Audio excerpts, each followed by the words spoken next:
Hello အားလုံးပဲမင်္ဂလာပါဆိုဒီနေ့တော့ကျက်သွန်ကျော်လေးကြော်စားကျင်တာနဲ့ကြော်စားဖြစ်လို့ဗီဒီယိုလေးကိုလာမျှဝေတာဖြစ်ပါတယ်ကျက်သွန်ကျော်နဲ့နောက်ထပ်ကတော့မြင်းခွာရက်လေးကိုပါထည့်ပြီးတော့ကြော်ထားပါတယ်အခုချိန်ကမိုးတွေလဲရွာနေရဆိုတော့ရာသီဥတုအေးအေးလေးနဲ့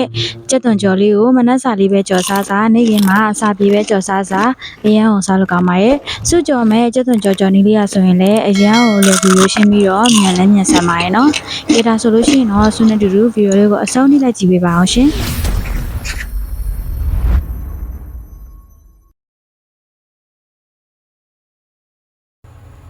အရင်ဆုံးတော့ဆူရိုကျွတ်သွန်အနီးအလုံးကြီးနှလုံးကိုခပ်ပပလေးတွေလှီထားပေးရပါမယ်။စုကဒီနေ့ကျွတ်သွန်အကြီးနှလုံးကိုပဲအသုံးပြုပြီးတော့ကြော်မှာဖြစ်ပါတယ်။တကယ်လို့များများလေးစားကျင်နေဆိုရင်လည်းကျွတ်သွန်များများလေးထည့်ပြီးတော့ကြော်လို့ရပါတယ်။ဒီကျွတ်သွန်နေရာမှာတခြားအသီးနှံကိုအစားထိုးပြီးတော့လည်းဆူရိုကြော်စားမယ်ဆိုရင်လည်းဒီနည်းလေးအတိုင်းပဲကြော်စားလို့ရပါတယ်။လှီထားပြီးသားကျွတ်သွန်လေးတွေကိုဆူရိုမုံနှစ်ဆက်ဖို့အတွက်ပကံနဲ့ထည့်လိုက်ပါမယ်။တမ်ပူရာကြော်မုံကိုထမင်းစားစွန်းနဲ့သုံးစွန်းထည့်ပြီးတော့မှဆန်မုံလေးကိုဇွန်းတစ်ဝက်လောက်ရောထည့်ပေးပါမယ်။အရောင်လေးလှနေအောင်စနေမုံလေးရဲ့အရသာမုံနဲ့စားရထည့်ပြီးတော့ရေလေးနဲ့ထည့်ပြီးတော့အရင်ဆုံးနေထားပေးပါမယ်။ရေများရင်ကျဲသွားနိုင်တာကြောင့်ဆိုရေလေးကိုနည်းနည်းလေးပဲထည့်ပြီးတော့မှခက်ပြပြနေထားလေးပဲနေပေးပါမယ်။တကယ်လို့အရန်ဖြစ်တယ်ဆိုရင်တော့ရေလေးနည်းနည်းထည့်လို့ရပါတယ်။ကဲဒီလိုနေထားလောက်ဆိုရင်တော့ဆူရိုစပြီးတော့ကြော်လို့ရပါပြီ။ကြော်တဲ့အခါမှာတော့ဆူရိုအခုလိုမျိုးဇွန်းခွက်တစ်ခုလေးကိုထည့်ပြီးတော့မှကျက်သွန်ကြော်လေးတွေကိုနည်းနည်းလေးပဲထည့်ပြီးတော့ခက်ပြပြပုံစံလေးတွေကြော်ပေးပါမယ်။ဆူရိုကျက်သွန်ကြော်ကထူသွားမယ်ဆိုလို့ရှိရင်အတွင်းထဲက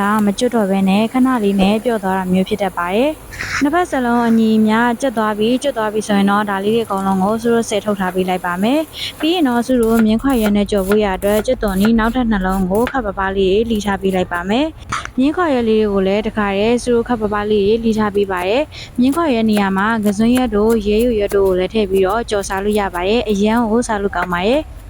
ကဲအားလုံးလှီးလို့ပြီးသွားပြီဆိုရင်တော့အစွန်းနာကနေထားတဲ့ပကံလေးကိုပဲထည့်ပြီးတော့မှ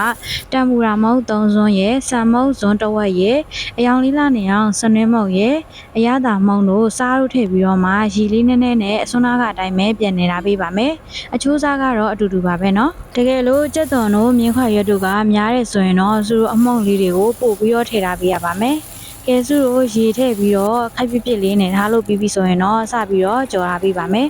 ကြော်တဲ့အခါမှာလည်းခဏလေးနဲ့မပြော့သွားအောင်လို့ကြက်သွန်ကြော်တဲ့အတိုင်းပဲခက်ပြပြလေးလုပ်ပြီးတော့ကြော်ပေးပါတယ်။ဒါမှသူတို့အတွင်းပြင်နှစ်ခုစလုံးလည်းကျွတ်ရနေမှာပေါ့နော်။အတွင်းပြင်နှစ်ခုစလုံးကျွတ်ရနေဖြစ်တဲ့ကြက်သွန်ကြော်လေးတွေကိုတော့သူတို့စီလေးစစ်ပြီးတော့မှဆေးထုတ်ထားပေးလိုက်ပါမယ်။စုကတော့ကြက်သွန်ကြော်တက်ကြီးထက်စားလို့ရှိရင်အခုလိုမျိုးအရွက်လေးထည့်ကြော်တာကိုပို့ပြီးတော့သဘောကျပါတယ်။စားတဲ့အခါမှာလည်းပို့ပြီးတော့အရသာတစ်မျိုးလေးနဲ့စားလို့ကောင်းပါရဲ့နော်။ဒီကျက်သွန်ကြော်လေးကိုသူတို့မနက်ခင်းစာအဖြစ်ထမင်းပူပူလေးနဲ့ပဲကြော်စားစားဒီတိုင်းနေ့ခင်းမှာအစာအဖြစ်ဖြစ်နဲ့အချင်းကြီးလေးနဲ့ပေါ့နော်စားစားအရန်ကိုစားလို့ကောင်းပါရဲ့ကြော်နီးလေးကလည်းအရန်လွယ်ကူပြီးတော့မှအချိန်ကလည်းခဏလေးပဲပေးရတာဆိုတော့မနက်စာလွယ်လွယ်ကူစားချင်တဲ့သူလေးတွေအတွက်လည်းအရန်ကိုအဆင်ပြေပါရဲ့နော်